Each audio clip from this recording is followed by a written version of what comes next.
Laga yang mempertemukan PSM Makassar kontra PSSIS di Stadion Gelora B.J. Habibie Parepare membawa berkah tersendiri bagi juru parkir. Para jukir bisa meraup pemasukan 1,5 juta per hari dari mengatur kendaraan.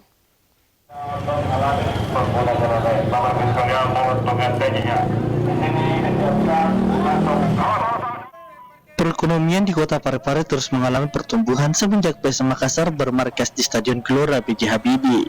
Hampir seluruh sektor baik perhotelan, restoran menikmati dampak tersebut, tanpa terkecuali warga sekitar yang berada tidak jauh dari Stadion Gelora B.J. Habibie. Mereka memanfaatkan lahan miliknya maupun pekarangan rumahnya untuk dijadikan parkir kendaraan.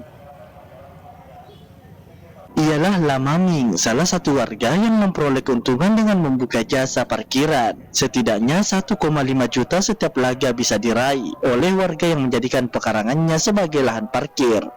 Lamaming menambahkan, setidaknya pekarangan rumahnya tersebut bisa menampung sampai 150 kendaraan.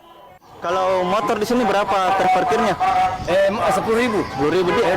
Mobil 20.000. 20.000 dia.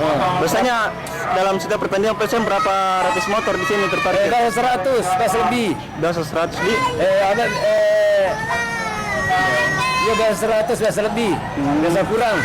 Jadi biasa berapa pendapatan dalam satu hari nih? Setiap parkir berapa juta? Biasa 1 juta. 1 juta Tapi 1 motor. Iya. Kurang biasa 70. Biasa 120. Nanti sejuta setengah. Paling tinggi dulu berapa didapat? 1,5. 1,5 dia. Setiap satu kali PSM bertanding. Kan tetap. Iya peseng.